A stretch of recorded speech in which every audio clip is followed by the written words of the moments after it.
আমি যেটা বলছি যোগ্য অযোগ্যতার যে ভাইব্রেশন ওটা কাজ চলছে, এই কাজটা একদিনে হবে না।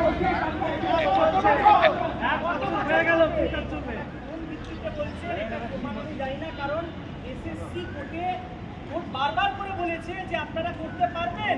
একটা ডেট দিল, দুটো ডেট দিল, তিনটে ডেট দিল, যে লিস্টটা দেওয়া হয়েছিল তারপরে জিজ্ঞাসা করলো যে বাইরে কি আর নেই, আপনি গ্যারেন্টি দিতে পারবেন? না, আমরা গ্যারেন্টি দিতে পারবো না।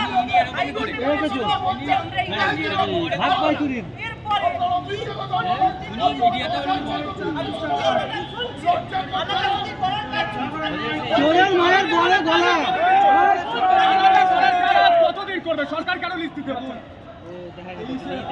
এসএসসি যোগ্য অযোগ্য লিস্ট একরকম পাবলিশ করেছে, যারা বেতন পাবে এসএসসি প্রকাশ করেছে, কিন্তু এসএসসি এটাই আপত্তি কিসের যে আমাদেরকে অযোগ্যতা টার্মিনেট করুক, আমাদের সার্টিফাইড করুক। কেন করছে না কি বলে? এটা আমরা আগের দিনও আমি বলেছি যে এটা গভীর ষড়যন্ত্র। আজকে আমাদেরকে বাঁচানোর জন্য কেন অযোগ্যকে বাঁচাতে হবে? কারণ অযোগ্য তো টাকা দিয়ে চাকরিটা দিয়েছে। হ্যাঁ, শুনুন অযোগ্যরা কান ধরলেই তো সমস্যা। ৬,০০০ লোক তৃণমূলের কান ধরলে সমস্যা। এই কাকা ভাগ পেয়েছে, এই কাকা ভাগ পেয়েছে, এই কাকা ভাগ পেয়েছে, এই কাকা ভাগ পেয়েছে, এই কাকা কোথায় পেয়েছে? এবং তার সঙ্গে এনাদেরকে রাস্তায় ফেলে পেটাচ্ছে পুলিশ, আবার এনাদের বিরুদ্ধে মামলা করাচ্ছে পুলিশ। আমি তার আগে জানার চেষ্টা করবো এটা কোন বিচার? আপনাদেরকে পেটাচ্ছে, আপনাদেরকে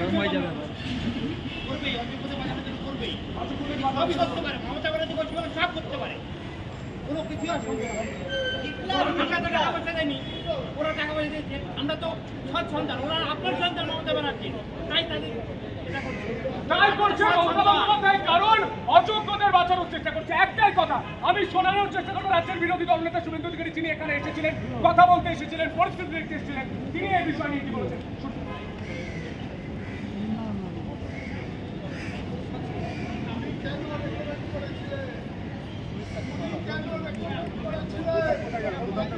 ছিল